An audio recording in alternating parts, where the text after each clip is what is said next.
Kasih itu tidak bersuka cita di atas penderitaan orang lain. Karena kita care about how they feel. Kita peduli. Nilai kepedulian sangat mahal. Zaman sekarang orang tumbuh besar begitu selfish, self-centered. Gak peduli orang lain. Kita harus ngajarin anak kita untuk peduli orang lain. Kalau Anda sungguh-sungguh mengasihi pasangan Anda, harusnya Anda peduli. Dia marah gak ya? Dia kecewa gak ya? Dia sedih gak ya? Anehnya, orang nikah masih bilang gini, gua mau bebas, jangan larang-larang gua. Loh, dalam hubungan ada nilai penghargaan, di mana kita saling menghargai perasaan pasangan kita.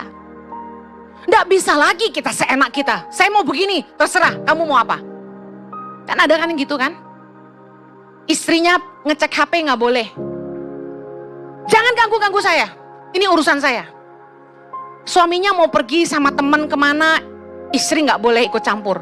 Istri mau pergi sama teman kemana, suami nggak boleh ikut campur. Kasih itu nggak gitu. Kasih punya nilai penghargaan terhadap perasaan orang lain.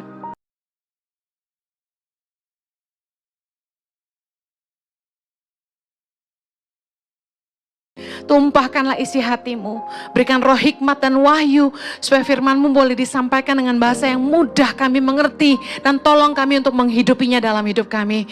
Tolong hamba-Mu, karena sungguh tanpa Engkau hamba tidak mampu. Menyerahkan setiap menit-menit ke depan ke dalam pimpinan Roh Kudus sepenuhnya. Hanya di dalam nama Yesus yang siap diberkati Tuhan. Sama-sama kita katakan, amen, amen, amen. Silakan duduk. Nah, untuk ibadah ini saya akan bicara tentang penghargaan dan kesetiaan. Maaf kalau saya ngomongnya agak cepat supaya materinya kelar ya. Kolose 3 ayat 14 kita baca sama-sama. Dan di atas semuanya itu kenakanlah kasih sebagai pengikat yang mempersatukan dan menyempurnakan. Ketahuilah bahwa kasih adalah fondasi perekat terkuat dalam hubungan. Fondasi terkuat dalam hubungan adalah kasih. Makanya yang mau nikah, jangan nikah tanpa cinta. Jangan nikah cuma karena harta. Jangan nikah hanya karena tampangnya aja. Pastikan Anda nikah karena cinta. Jangan karena umur, jangan karena tuntutan publik. Jangan karena tuntutan orang tua. Menikahlah karena cinta. Yang cinta aja masih sengsara, gimana yang gak cinta? Rasanya mati aja. It's real. Yang ngangguk-ngangguk tuh udah nikah semua. Saya tuh cinta mati sama suami saya. Beneran. Artinya cinta sampai mati. Saya kalau gak cinta gak sampai hari ini ya kita ya. Kita pacaran itu, dunia kita bertolak belakang. Karakter bertolak belakang. Pemikiran bertolak belakang. Minta ampun kami nih, tahu nggak? Tapi tetap jadi satu. Karena firman Tuhan berkata, kenakanlah kasih sebagai pengikat yang mempersatukan perbedaan kita. Dan menyempurnakan kita. Karena di dalam proses di hubungan, itu kita saling mengasah. Cuma kasih yang menyempurnakan kita. Karena proses dalam hubungan itu mengasah kita jadi lebih baik. Amin. Kita yang egois jadi gak egois. Tapi dalam proses pengasahan karakter dalam hubungan itu gak mudah. Dan yang membuat kita bertahan adalah cinta. Kasih. Kasih membuat kita menang dalam proses di hubungan. Baik, saya akan masuk dalam poin penghargaan. Dalam kasih, itu ada nilai penghargaan terhadap satu sama lain. Ketika kita mengasihi seseorang, orang itu jadi berharga buat kita, betul? Contoh, orang-orang yang paling dekat di hati saya, itu saya pasti ingat terus. Dia jadi berharga buat saya. Saya jalan-jalan ke manapun, ke negara manapun, ke kota manapun, yang saya ingat pasti orang-orang itu. Pasti melulu pikirinnya, aku mau beliin ini buat dia, aku mau beliin ini buat dia, aku mau beliin ini buat dia. Ketika kita mengasihi seseorang, orang itu punya tempat yang sangat berharga di hati kita. Setuju? Di dalam kasih ada nilai penghargaan. Roma 12, judul perikopnya, nasihat untuk hidup dalam kasih. Ayat 10 bilang gini, hendaklah kamu saling mengasihi sebagai saudara dan saling mendahului dalam memberi hormat. Ketika kita mengasihi seseorang, ada nilai penghargaan, ada rasa hormat. Kita saling menghormati. Kasih itu mengerti batasan. Karena kasih punya nilai penghargaan. Maksudnya apa? Yang pertama, kasih itu sopan. Apa yang berharga dalam hidup kita, pasti kita jaga. Kalau Anda punya berlian yang nilainya mahal, Anda taruh sembarangan nggak? Ibu-ibu biasanya kalau cuci tangan suka lepas cincinnya. Begitu hilang, Anda cari enggak? Mama saya pernah bikin ulah di gereja. Dia cuci tangan di toilet gereja. Anting-antingnya lepas satu. Dia kasih tahu sama anak-anak di gereja. Aduh, anting ama hilang. Nih satu gereja kan panggilnya ama, ya kan? Anting-anting ama hilang satu. Nah, namanya mamanya Ibu Heni. Ngerti dong? Satu gereja nyari. Gereja udah sepi, jemaat udah pulang. Wah, anak-anak asrama, staf ICI, pengerja bantu. Wah, sampai bungkuk-bungkuk di lantai nyenter-nyenterin. Cari itu anting-anting hilang. Bayangin. Segitu berharganya. Sampai dicari. Saya begitu keluar, saya bilang, kenapa Ma? Anting-anting Mama jatuh, gak tahu di mana. Terus saya gini, ada di rumah. Tenang aja, pasti di rumah. Pulang cari. Enggak, ada kok tadi 2. Kan mama-mama gitu biasanya ya kan? Saya bilang enggak. Di hati saya tahu di rumah. Dia pulang, di kolong meja. Telepon saya, iya ada di rumah. Aku udah tahu, makanya jangan panik. Mama bikin satu gereja nyariin anting Mama loh. Tapi dengar, kenapa anting-anting cuma sebiji begitu berharga? Sampai kita cari kalau hilang. Apa yang paling berharga dalam hidupmu? Handphone? Siapa di sini yang handphonenya lebih berharga daripada dompet? Angkat tangan. Jujur. 1, 2 yang jujur. Jangan ada dusta di antara kita. HP, coba kalau suruh milih. Hilang dompet atau hilang HP? Yang lebih pentingin hilang HP, angkat tangan. Hilang HP, oke. Ada yang bilang mendingan hilang dompet daripada yang HP. Angkat tangan. Lebih banyak yang hilang dompet. Saya kasih tahu. Zaman sekarang HP lebih penting daripada istri kayaknya. HP lebih penting daripada suami. Mau bukti? Coba liatin, kamu lebih sering lihat HP atau pasanganmu? HP lebih penting dari anak. Anda lebih sering lihat HP atau lihat anak? Ketemu anak paling sehari cuma ngomong 15 menit. Papa-papa ya biasanya ya. Bercanda-bercanda dikit lah 15 menit. HP 20 jam. Kalau HP hilang dicarinya ampun-ampunan. Lihat, apa yang Anda kasihi jadi berharga. Nah harusnya, kalau sesuatu itu berharga kita jaga, betul? Mana mungkin Anda baru beli iPhone Pro Max 15. Ada tukang sampah lewat. Ih baik banget sih tukang sampahnya, rajin loh. Disapu loh tempat sampah saya. Nih iPhone nih buat kamu. Ada gitu? Nggak ada. Anda jaga, Anda simpan baik-baik. Kalau kita mengasihi seseorang, kasih itu pasti sopan.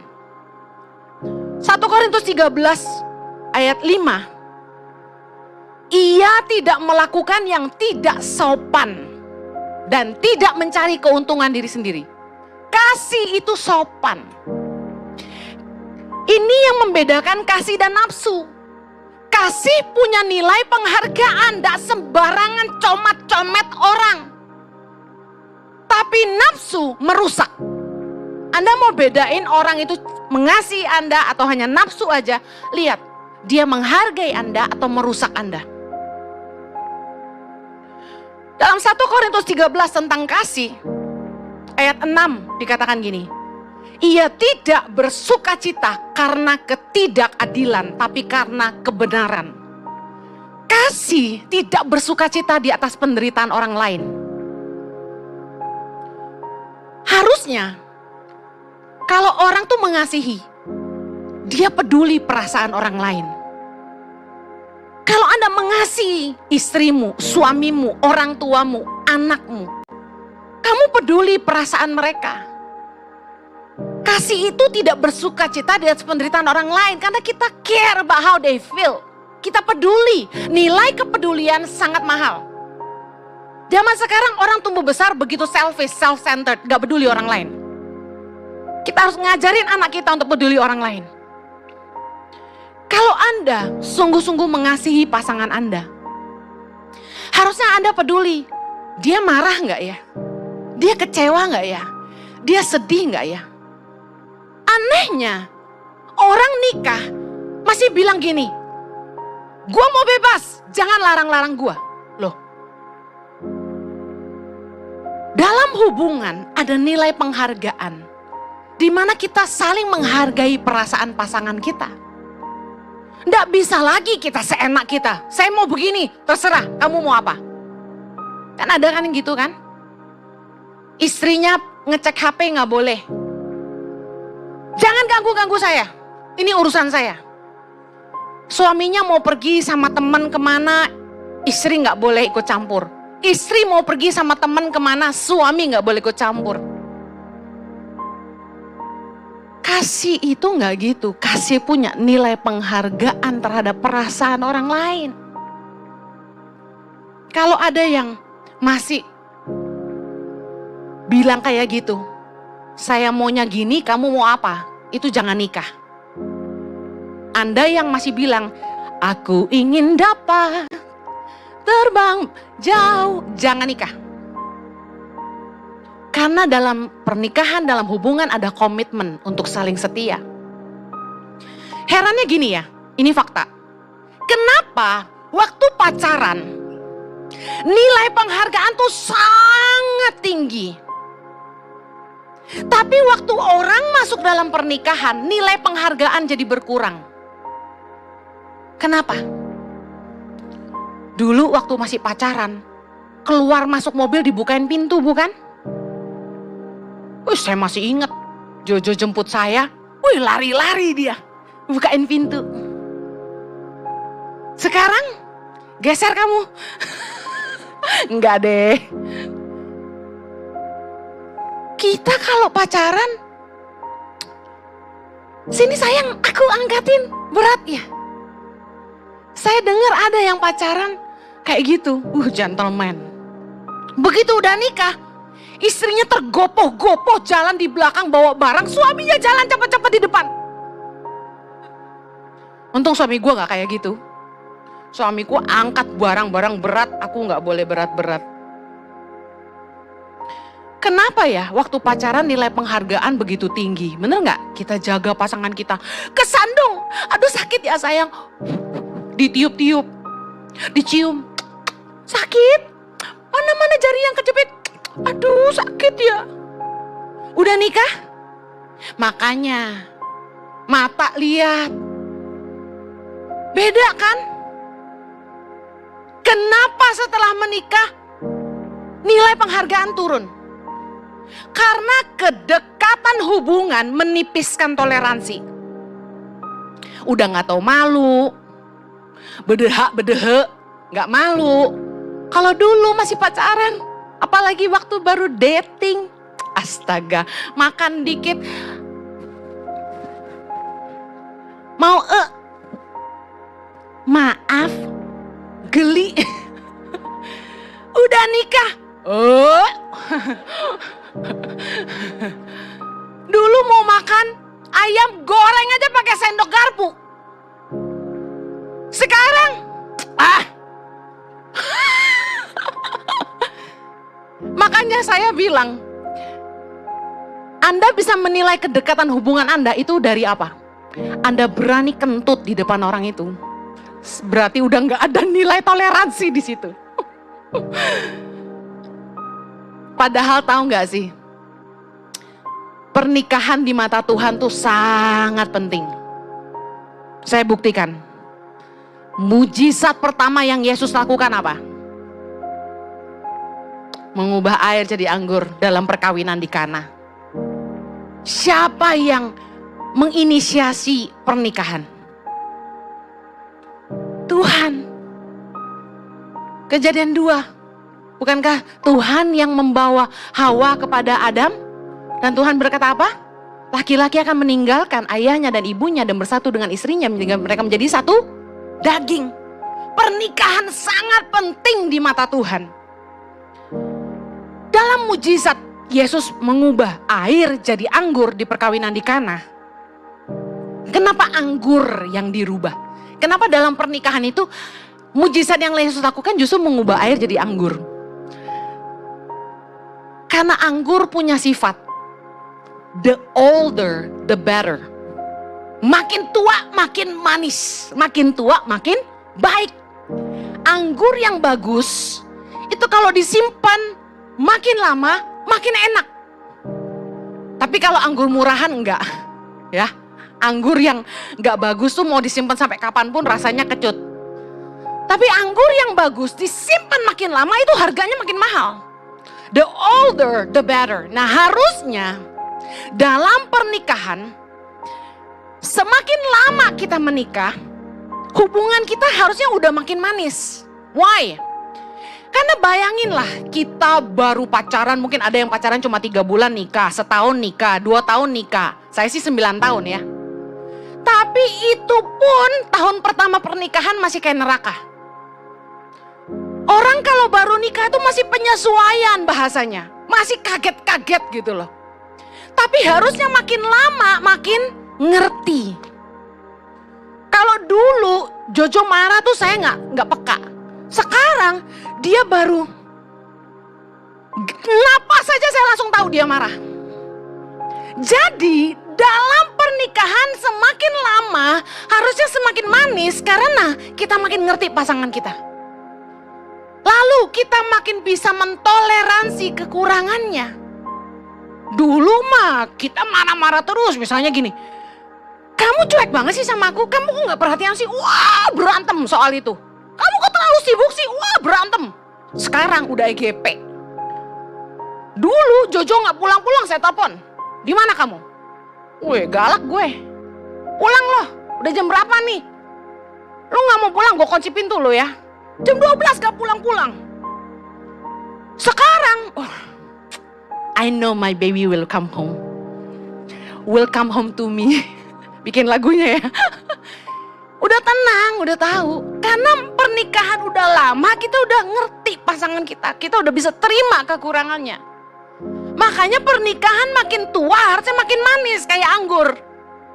Tapi ada orang yang nikah makin tua makin bosen. Tapi udah too late to get divorced ya. Jangan mikir cerai. Udah tua lu ngapain sih? Udah stay. Bikin dosa ngapain? Harusnya pernikahan menjadi investasi terbaik dalam hidup kita. Kenapa? Pertama, kenapa pernikahan jadi investasi terbaik dalam hidup kita? Ini yang jomblo belajar. Pertama, karena pasangan kita akan menjadi teman perjuangan kita seumur hidup. We fight together. Amen. Kita susah bareng, kita senang bareng. Yang kedua, karena pasangan kita lah yang akan menemani kita dan mengurus kita di hari tua. Anda jangan ngarepin orang lain. Di hari tua, yang mandiin, yang ngelapin, yang nyebokin itu pasanganmu. Pasangan gak ngurus Bu Heni, dia bayar suster. Iya, yang bayarin kan pasanganmu. Ada anak yang mau peduli kita lebih daripada pasangan? Ada. Tapi jarang. Karena itu harusnya di dalam hubungan kita lebih menghargai pasangan kita daripada orang lain. Tapi sayangnya justru kita seringkali menyakiti pasangan kita dan bela orang lain. Waktu sehat, di luar rumah lebih baik, di dalam rumah gak baik. Waktu sakit, baru tahu gak diurus loh. Makanya dalam kasih kita ngerti harus ada nilai penghargaan. Bukan sekedar Anda tidak tahu malu, Anda bisa buang angin sembarangan, bukan. Dalam pernikahan itu Anda harus jaga hubungan Anda. Karena pasanganmu menjadi investasi terbaikmu. Jangan malah disia-siain. Saya masih konselingin saat ini. Istri-istri yang nangis ke saya. Suaminya gak mau ngerti perasaan dia. Seenaknya aja mau bikin apa. Mau kemana terserah dia. Yang kayak gini gak boleh nikah. Harusnya gak boleh nikah. Tapi kalau udah terlanjur nikah, ayo berubah. Harusnya kamu lebih menghargai pasanganmu daripada orang lain. Nilai kasih dalam hubungan yang berikutnya, yaitu yang ketiga, kesetiaan. Roma 12 ayat 11. Baca sama-sama.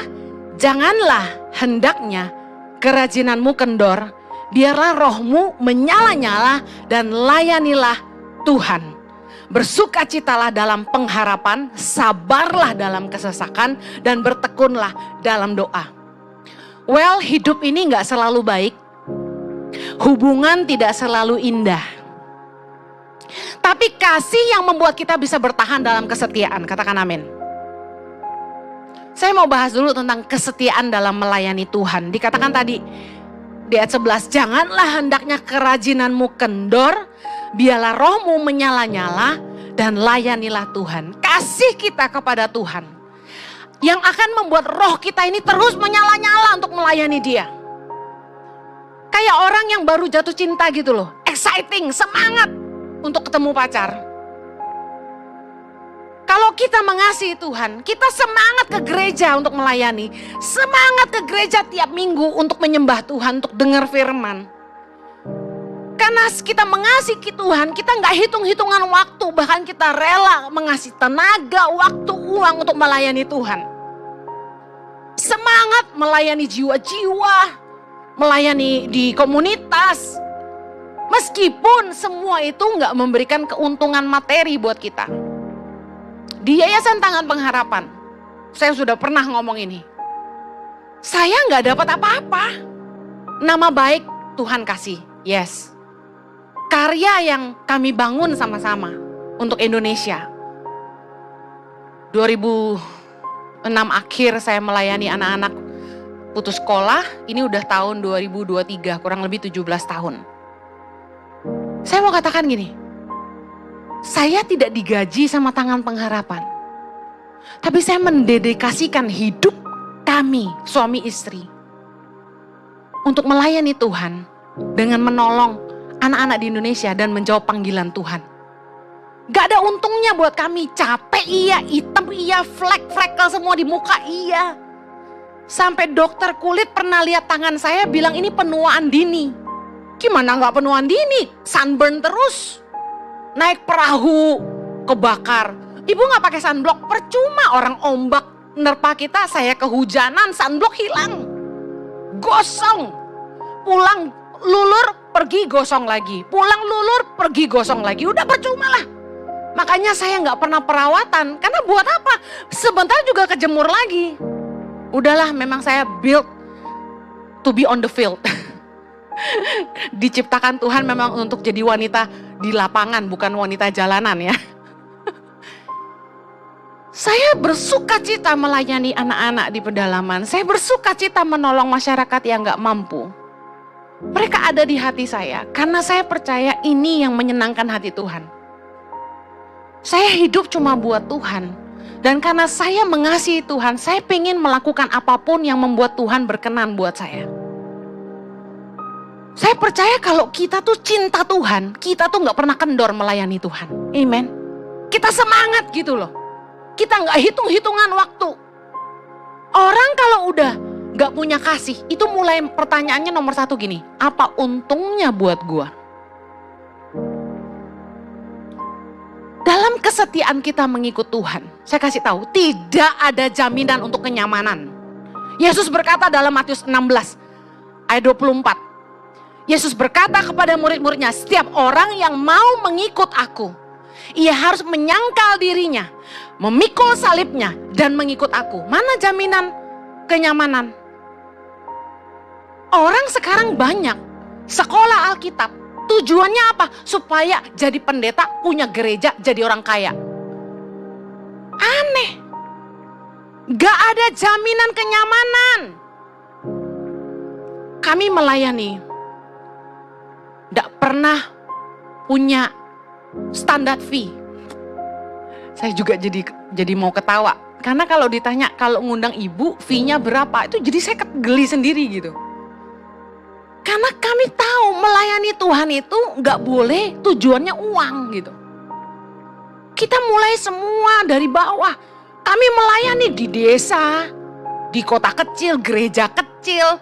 Gak pernah pilih-pilih. Ya bersyukur ada gereja besar yang ngundang, yang jemaatnya ribuan, puji Tuhan. Ada jemaat, ada ya gereja yang bisa kasih PK lebih, puji Tuhan. Tapi kami juga terima pelayanan yang maaf, PK-nya kadang cuma 100.000, 300.000 buat Grab pulang pergi aja gak cukup. Pernah saya telepon suami saya, kamu pelayan di mana sayang? Saya pelayanan di sini. Kamu tinggal di mana? Aku tinggal di atas, di ruko. Tahu, banyak nyamuk, gak ada AC, airnya pakai bak mandi, gak ada air anget. Tapi dia gak ngeluh. Pelayanan ke pedalaman Halmahera, tidur di papan, gak ada kasur. Pulang-pulang kena malaria, masuk rumah sakit, dirawat. Kami udah biasa. Pelayanan tuh gak kenal-kenal fasilitas.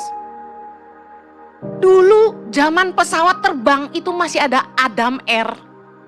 Ada di anak-anak yang muda-muda pasti gak tahu Adam Air. Itu kan paling murah, betul gak? Kami kalau diundang gereja, kami naik Adam Air. Anda tahu kan? Itu pesawat menghantar nyawa. Memang kita ini mencobai Tuhan kayaknya. Tapi pemikiran kami sederhana. Kami gak mau jadi beban buat gereja. Biar tiketnya murah aja gitu. Sampai suatu hari koko kandung saya pulang dari Australia. Dia ngomong sama saya, nyawamu itu lebih penting daripada tiket pesawat itu. Kamu itu ngidupin ribuan anak. Kenapa kamu cari tiket murah-murah? Gereja ganti kok. Itu gereja kaya-kaya. Kamu kok pakai tiket murah-murah? Sejak itu pikiran saya berubah. Bener juga. Nyawa saya lebih penting. Tiket mah, ya gereja gua khotbah 1 kali dia cuma kasih berapa, persembahannya lebih banyak. Masa hitung-hitungan? Saya pikir iya ya, bodoh banget gua. Saya akhirnya mulai belajar menghargai diri sendiri. Sekarang kalau ditanya, saya bilang saya nggak mau naik pesawat ini. Langsung saya sebut. Kita nggak menjatuhkan brand ya. Tapi pesawat yang sering jatuh saya udah nggak mau naik. Jangankan saya, staff aja saya nggak kasih naik pesawat yang sering jatuh. Lah, kan kita harus memperlakukan orang lain seperti kita ingin diperlakukan. Tapi masalahnya, kadang-kadang orang itu kebangetan, pelit. Iya kan? Tapi saya belajar, setia aja ikut Tuhan, gak selalu nyaman. Kadang-kadang tuh jengkel luar biasa. Kita melayani di satu perusahaan, perusahaannya gede. Yang dengerin saya khotbah itu direktur CEO. Maaf, pulang dikasih amplop kecil begitu buka 300.000. Saya tetap setia tuh, diundang lagi saya datang lagi. Sekarang sih sudah gak terima pelayanan ya, mohon maaf ya. Udah gak terima undangan. Nih, kita Gak pernah pilih-pilih. Mau jalannya sempit, mau sampai gak bisa parkir, naik tangga. Ingat kan dulu saya pendeta jualan keliling. Bawa koper 2 kanan kiri buat tangan pengharapan toh. Itu ada ruko gereja yang di lantai 3. Itu ngangkatnya 4-4. Makanya saya sakit pinggang sekarang. Kita gak pilih-pilih. Ikut Tuhan tuh jangan cari nyaman. Masa ada jemaat yang saya dikasih tahu, gara-gara AC di ICI panas dia pindah gereja. Serius banget. Suaminya senang di sini, istrinya nggak mau di sini karena AC-nya panas. Lu mau ke gereja apa ke bioskop? Nyari AC dingin. Anda kepanasan sekarang? Ada yang minta naikin daya supaya listrik MOI di gereja kita ini lebih dingin. Tapi kita disuruh bayar 400 juta. Nah, yang komentar AC panas, sini, setor dulu. Ikut Tuhan, jangan cari nyaman. Sorry to say ya, sedih juga kadang-kadang. Semakin mewah gerejanya, semakin banyak jemaatnya. Kan sedih kan? Jangan gitu dong ikut Tuhan. Ikut Tuhan itu harus setia, kasih itu setia. Kita belajar dari Yesus. Yesus aja setia loh. Ibrani 3 ayat 6. Tetapi Kristus setia sebagai anak yang mengepalai rumahnya dan rumahnya ialah kita. Jika kita sampai kepada akhirnya teguh berpegang pada kepercayaan dan pengharapan yang kita megahkan. Yesus itu setia sampai mati buat kita. Tahukah Anda bahwa salah satu kerinduan dalam hidup saya adalah suatu hari nanti kalau saya mati, saya pengen dengar Yesus ngomong gini. Baik sekali perbuatanmu itu, hai hambaku yang baik dan setia. Engkau telah setia dalam perkara yang kecil, aku akan membawa engkau dalam perkara yang besar. Aku tuh cuma pengen dengar itu aja dari Tuhan. Makanya saya nggak terlalu norak, ngetop gitu, enggak, itu enggak ada tujuan ke situ. Saya cuma kangen denger ini aja dari Tuhan satu hari nanti. Yuk kalau kita tuh mengasihi Tuhan, kita nggak hitung-hitungan melayani Tuhan, amin. Kita nggak usah lah terpengaruh sama orang. Lu ngapain nabur di gereja, itu uangnya buat apa? Kalau ngasih tuh ngasih karena kita mengasihi Tuhan. Beri dengan sukarela dan sukacita. Ada yang nanya ke saya gini kemarin di Amerika, lucu juga. Bu Heni, kalau saya investasi ke bank, bunganya 20% katanya, dia bilang. Bank atau investasi apa gitu, mana ada bunga bank 20% aku pikir. Nah daripada saya investasi ke saham 20% dia bilang. Bisa nggak kalau saya naburnya ke gereja tapi saya mengharapkan 20% dia bilang gitu. Saya bingung ini orang Kristen apa sih kok nanyanya bikin sakit kepala. Jangan hitung-hitungan sama Tuhan. Tuhan kalau mau pasang rate dalam hidupmu, napasmu tuh habis berapa sehari? Oksigen itu kita tahu mahal kan?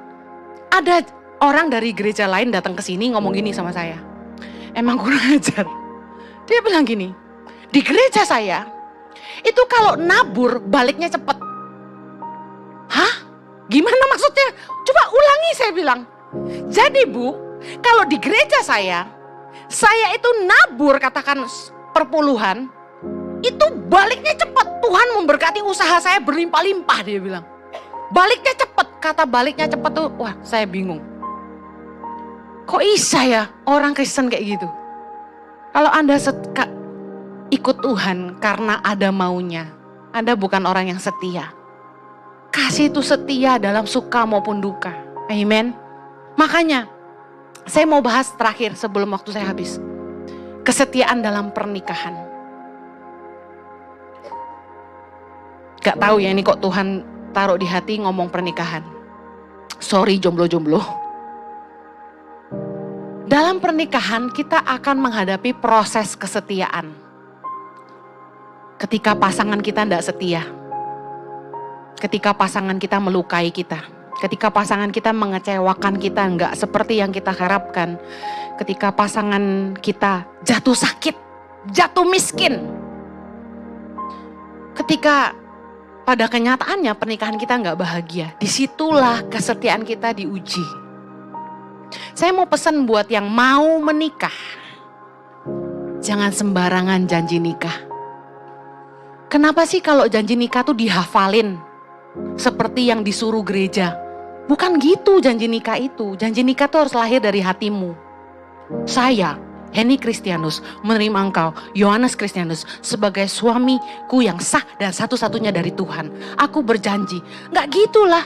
Aku waktu janji nikah sama Jojo mah, saya dari hati. Puitis banget gitu. Saya kasih tahu, jangan belagu janji nikah muluk-muluk. Nanti nepatinnya nggak bisa. Nih yang sudah nikah. Yang sudah menikah angkat tangan. Bukankah kita sudah berkomitmen di hadapan Tuhan dan jemaat? Sudah berjanji akan setia dalam suka maupun duka. Ketika sakit maupun sehat. Dalam susah maupun senang. Dalam miskin maupun kaya. Katakan. Tapi kenapa banyak pernikahan yang gak setia? Karena kesetiaan itu diuji bukan waktu pasangan kita sehat, kaya, baik, sayang. Rumah tangga bahagia. Semuanya ceria, sunshine. No. Justru kesetiaan kita diuji waktu semuanya gak baik-baik aja. Dan ingat, setiap keputusan yang kita ambil tuh ada konsekuensinya. Kita gak bisa hanya mau terima bagusnya tapi gak mau terima jeleknya. Mana ada manusia sempurna di dunia ini? Kita lihat berita-berita di sosial media tentang artis-artis yang like queen and king. Like prince and princess. Mereka kayak perfect couple. Blessed, beautiful, handsome, and rich. Anda yakin di dalamnya gak ada masalah? Gak ada rumah tangga yang problem free itu gak ada, omong kosong. Proses dalam pernikahan tuh gak mungkin terelakkan. Justru kesetiaan kita tuh diuji. Kasih kita diuji. Waktu pasangan kita tuh gak baik sama kita. Waktu pasangan kita tuh mengecewakan kita. Waktu pasangan kita itu gak setia sama kita. Waktu pasangan kita itu gak seperti yang kita harapkan. Tahukah Anda bahwa ketidaksetiaan dalam pernikahan membuat persembahan kita tidak diterima Tuhan dan doa kita tidak didengar Tuhan. Maleakhi 2 ayat 13 kita baca sama-sama. Maleakhi 2 ayat 13 sampai 15. 3, 2, 1. Dan inilah yang kedua yang kamu lakukan. Kamu menutupi mezbah Tuhan dengan air mata, dengan tangisan dan rintihan, oleh karena ia tidak lagi berpaling kepada persembahan dan tidak berkenan menerimanya dari tanganmu. Ayat 14. Dan kamu bertanya, oleh karena apa?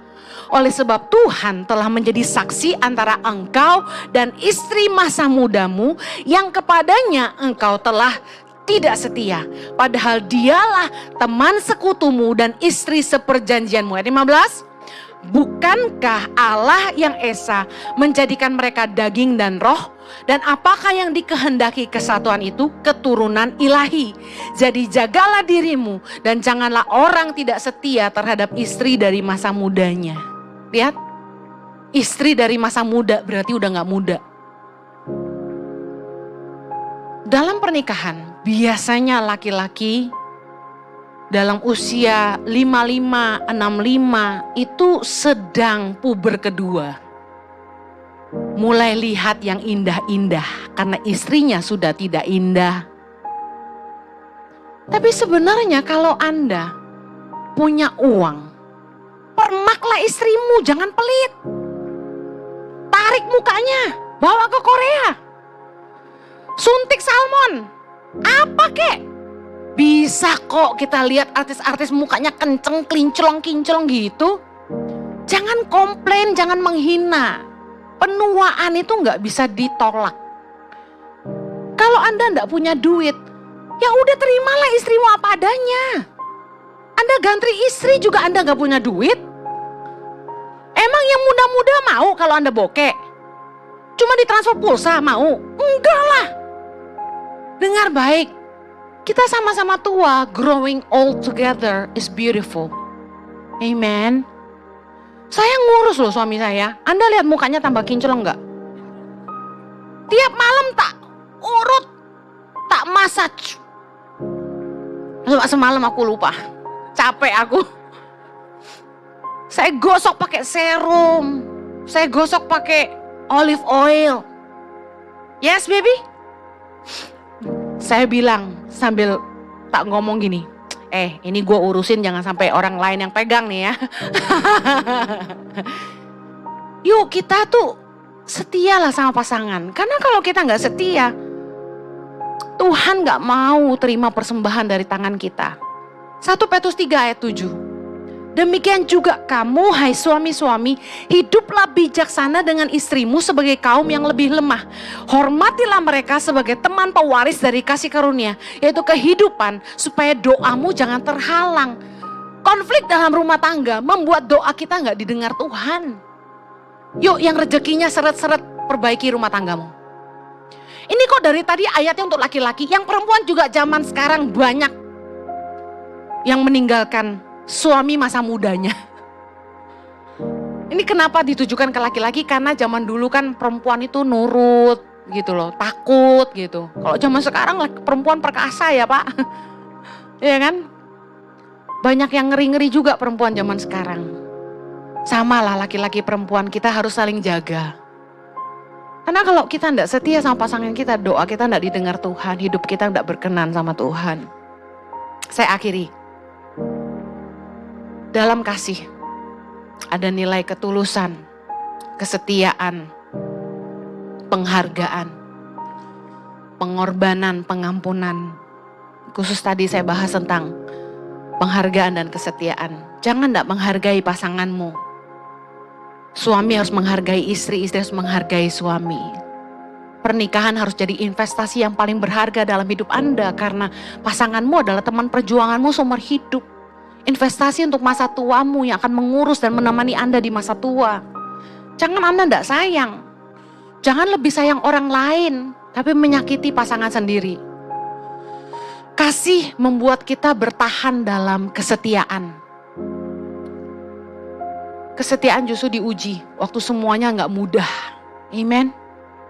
Waktu uang lagi susah, lagi ada masalah. Kesetiaan kita diuji waktu pasangan malah gak setia. Yuk terus belajar setia. Saya bersyukur dalam pernikahan kami Tuhan pulihkan banget. Saya pernah salah, Jojo pernah salah. Tapi kami bersyukur hari ini kami sangat-sangat menikmati pernikahan kami. Saya kenapa senang khotbah tentang ini? Karena kami menang di sini. Jadi saya percaya Anda pun bisa menang. Jangan menyerah dalam hubungan.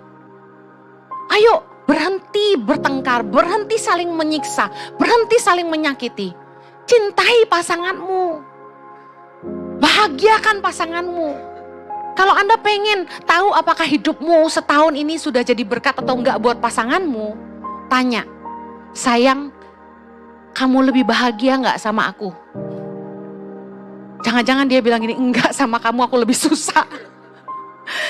Ayo, kalau mau belajar jadi berkat itu dimulai dari satu orang, pasanganmu. Yang belum nikah, jadi berkat buat orang tuamu. Jadi berkat buat tempat kerjamu. Jadi berkat buat anak-anakmu, jadi berkat buat pegawaimu. Amen. Saya berdoa, Anda terus belajar menghargai, Anda terus belajar setia. Karena kasih itu punya nilai penghargaan dan dalam kasih kita setia. Amen. Kita doa. Bapa di sorga, kami bersyukur untuk kebenaran firman-Mu yang mengingatkan kami, berdoa supaya kami terus dalam hubungan kami satu sama lain, kami boleh saling menghargai, kami boleh saling setia satu sama lain, melewati banyak masa-masa sulit, kehidupan yang tidak mudah. Kami mau terus setia ikut Tuhan, kami mau terus melayani Tuhan dengan roh yang menyala-nyala, karena Tuhan sudah terlalu sangat baik dalam hidup kami. Terima kasih Tuhan, kami berdoa agar di penghujung tahun ini jadi perenungan bagi kami. Kami mau membangun komitmen kami lagi untuk terus setia ikut Tuhan. Terus melayani Tuhan dengan sungguh-sungguh. Terima kasih. Hamba-Mu menyerahkan umat-Mu ke dalam pemeliharaan-Mu yang sempurna. Di dalam nama Yesus yang berdoa. Amen. Have a blessed Sunday. Take care. Have a blessed week. I love you. God bless you.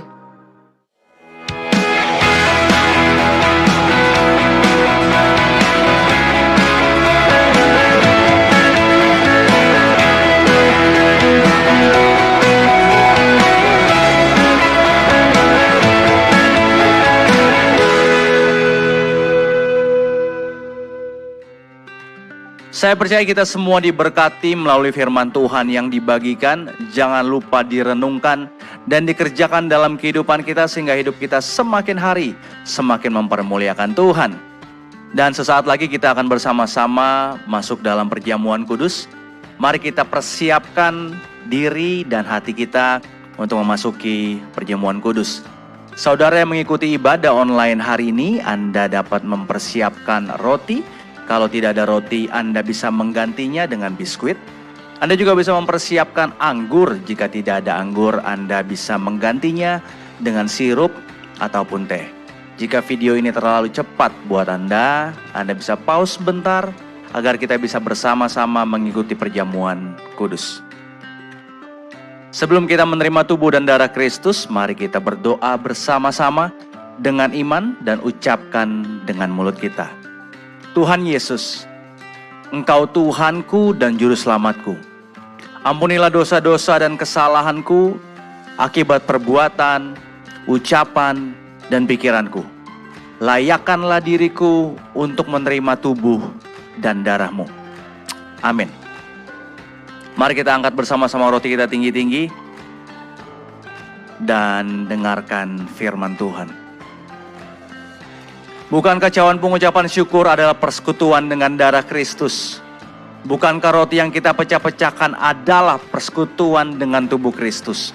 Sebab apa yang telah kuteruskan kepadamu, telah kuterima dari Tuhan, yaitu bahwa Tuhan Yesus pada malam waktu ia diserahkan, ia mengambil roti dan sesudah itu ia mengucapkan syukur atasnya. Ia memecah-mecahkannya dan berkata, "Inilah tubuhku yang diserahkan bagi kamu.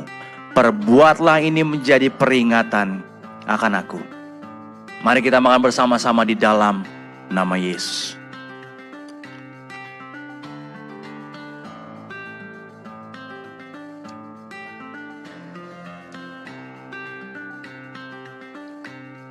Dan mari kita angkat cawan perjanjian tinggi-tinggi dan dengarkan firman Tuhan. Demikian juga ia mengambil cawan sesudah makan lalu berkata, "Cawan ini adalah perjanjian baru yang dimateraikan oleh darahku. Perbuatlah ini setiap kali kamu meminumnya menjadi peringatan akan aku. Sebab setiap kamu makan roti dan minum cawan ini, kamu memberitakan kematian Tuhan sampai ia datang." Inilah darah Kristus, mari kita minum bersama-sama di dalam nama Yesus.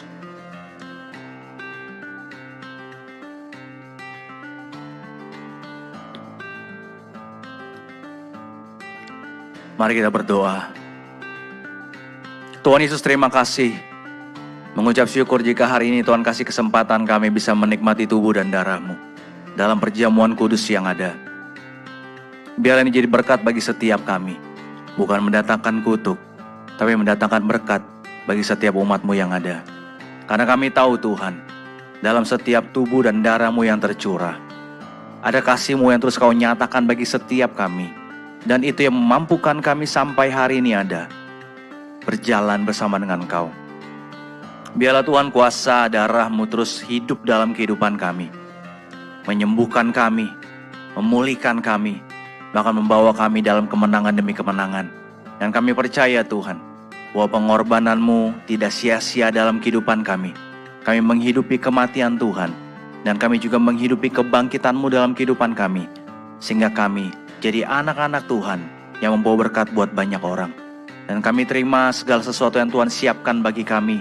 Kami terima segala sesuatu yang Tuhan taruh dalam hidup kami. Karena Engkau sendirilah jadi Tuhan dan Juru Selamat kami. Di dalam nama Yesus Kristus. Amin.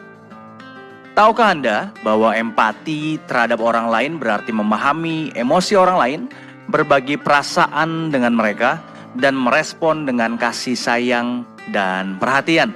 Untuk itu mari bersama-sama jadikan bulan Februari ini sebagai bulan yang penuh kasih sayang dan perhatian dengan memakai desain terbaru dari Positive by YTP, yaitu Empathy. Empathy is a skill, ada warna pink dan ada warna hitam seperti yang saya kenakan. Segera beli dan dapatkan untuk Anda pakai atau beri untuk orang kekasih. You buy means you donate.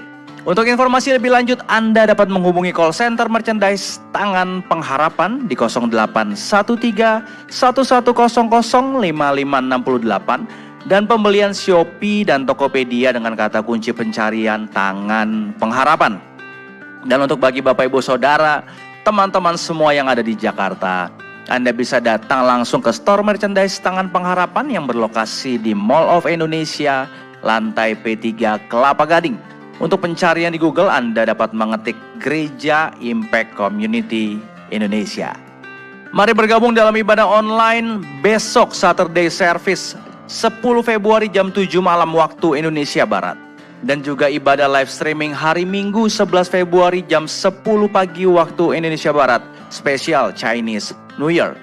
Dan kami mengajak Bapak Ibu Saudara untuk terus ikuti ibadah online Friday Service seperti hari ini. Setiap hari Jumat jam 7 malam waktu Indonesia Barat. Ibadah Saturday Service setiap Sabtu malam jam 7 waktu Indonesia Barat.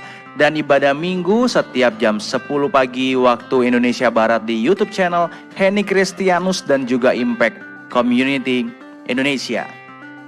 Dan kami mengundang Bapak Ibu Saudara yang ada di Jakarta sekitarnya untuk bisa beribadah secara onsite bersama-sama dengan kami di Gereja Impact Community Indonesia setiap hari Minggunya pukul 8, 10, 12, jam 3 dan jam 5 sore. Disertai ibadah anak dan ibadah remaja. Dan bagi teman-teman semua anak-anak muda yang berjiwa muda, mari bergabung dalam ibadah Impact Youth yang ada setiap Sabtu jam 5 sore waktu Indonesia Barat secara online di YouTube Impact Community Indonesia. Lalu secara onsite-nya kapan? Ada di setiap hari Minggu jam 5 sore di Mall of Indonesia lantai P3. Jadi kami mengajak teman-teman semua anak-anak muda bergabung dalam ibadah Impact Youth yang ada setiap hari Minggu jam 5 sore waktu Indonesia Barat di Mall of Indonesia lantai P3 Kelapa Gading. Dan ibadah Gereja Impact Community Indonesia bukan ibadah mingguan saja, tapi kami punya komunitas sel yang kami beri nama Impact Family. Kami mengundang Bapak Ibu Saudara teman-teman semua bergabung bersama dengan kami, bertumbuh bersama dalam Impact Family yang ada lewat Zoom secara online. Dan juga ada komsel secara onsite bagi Bapak Ibu Saudara yang tinggal di Jakarta, Bandung, dan Surabaya. Segera daftarkan diri Anda di 081197777745. Dan akan diadakan baptisan air hari Sabtu 24 Februari 2024 jam 5 sore di daerah Kelapa Gading, Jakarta Utara. Bagi Bapak Ibu Saudara yang rindu memberi diri dibaptis, Anda dapat mendaftarkan diri Anda dengan scan QR Code yang ada atau menghubungi kami di 081197777745. Dan akan diadakan Bible Study setiap Sabtu minggu ke-1 dan ke-3. Setiap Sabtu di minggu pertama dan minggu ketiga jam 9 pagi waktu Indonesia Barat. Bagi Bapak Ibu Saudara yang rindu lebih lagi belajar firman Tuhan, daftarkan diri Anda dengan menghubungi 081197777745. Dan kabar gembira bagi teman-teman anak muda, terkhusus yang masih jomblo hari-hari ini, mari ikuti acara yang akan diselenggarakan tanggal 17 Februari 2024, yaitu LDR Talk 2024 bersama dengan Pastor Henny Kristianus dan juga Pastor Christopher Tapieru. Ingat, catat di tanggalnya ada Sabtu 17 Februari 2024 jam 5 sore di Gereja Impact Community Indonesia. Dan untuk pendaftaran info selanjutnya Anda dapat menghubungi nomor yang tertera di layar kaca Anda. Dan bagi para jemaat terkhusus yang tergabung di Komsel YPro, Mpro, dan YC, Anda dapat mengikuti acara Building Spirit Entrepreneurship and Impact bersama dengan Andi Zain, Jordan Kamal, Shelly Vanessa, Selasa 13 Februari 2024 jam 7 malam secara onsite di Gereja ICI. Daftarkan diri Anda sekarang juga. Lalu ada acara selanjutnya, yaitu apa itu pajak, bagaimana lapor SPT pribadi dan UMKM. Mari ikuti Financial Wisdom Level Up hari Sabtu 24 Februari 2024 jam 7 malam secara online. Anda dapat menyertakan diri Anda dengan berdonasi sebesar Rp15.000 saja. Dengan itu Anda dapat mengikuti acara ini. Silakan hubungi nomor tertera dan dapatkan tempat di sana. Kami mengajak Bapak Ibu Saudara juga mengingatkan untuk mendownload IC Apps yang ada untuk mendapatkan kabar terbaru dalam segala kegiatan yang dikerjakan dan pelayanan yang ada di Impact Community Indonesia. Anda dapat mencarinya dengan menulis ICI Mobile pada mobile phone Android dan iOS Anda. Jangan lupa segera di-download. Kami mengucapkan terima kasih bagi Bapak Ibu Saudara yang terus mensupport pelayanan kami, baik Impact Community Indonesia maupun Yayasan Tangan Pengharapan, baik pelebaran kerajaan Allah yang Tuhan titipkan dalam gereja Impact Community Indonesia, maupun pelayanan misi yang dikerjakan melalui Yayasan Tangan Pengharapan untuk anak-anak pedalaman dan untuk orang-orang yang berkekurangan.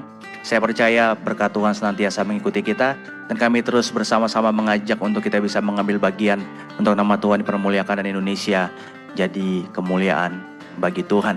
Mari kita satu di dalam doa. Tuhan Yesus, terima kasih, mengucap syukur buat ibadah hari ini. Dalam setiap apa yang dibagikan, kami berdoa Tuhan, kami jadi tanah yang subur atas firman-Mu, terus bertumbuh dalam kehidupan kami. Berdoa Tuhan bagi setiap umat-Mu yang mengambil bagian dalam setiap pelayanan yang ada Tuhan, baik di ICI maupun di YTP Tuhan. Kami mengucap syukur ada orang-orang yang Tuhan taruh dalam hati mereka mengambil bagian. Tuhan yang memberkati mereka dalam pelayanan mereka, pekerjaan mereka, keluarga mereka, bisnis mereka. Ada dalam berkat Tuhan. Kami berdoa bahkan bagi mereka yang hari ini belum sempat, belum bisa memberikannya. Biar kiranya Tuhan memberkati mereka sehingga mereka bisa mengambil bagian bersama-sama dalam pelebaran kerajaan Allah di tempat ini. Terima kasih Bapak, terima kasih Tuhan. Kami berdoa setiap umat-Mu yang rusak ekonominya, Tuhan yang buka jalan dalam kehidupan mereka melalui pekerjaan, melalui berkat-berkat yang tak terduga. Mereka yang merindukan pemulihan, di dalam nama Yesus Kristus Tuhan sanggup memulihkan kasih-Mu yang senantiasa melingkupi setiap mereka. Maka mereka yang merindukan keturunan, pekerjaan, pasangan hidup, di dalam nama Yesus Kristus biarlah Tuhan bukakan jalan bagi setiap umat-Mu yang ada. Ada jawaban Tuhan di sana.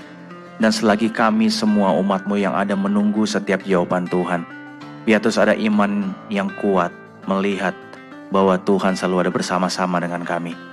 Iman kami tetap teguh dalam kekuatan yang Tuhan berikan dalam kehidupan kami. Biarlah umat-Mu yang ada terus berdiri dalam iman percaya mereka akan Tuhan, akan waktu Tuhan dan kehendak Tuhan yang terbaik bagi kehidupan mereka. Malam hari ini Tuhan kami berdoa Tuhan, buat Impact Community Indonesia maupun Yayasan Tangan Pengharapan.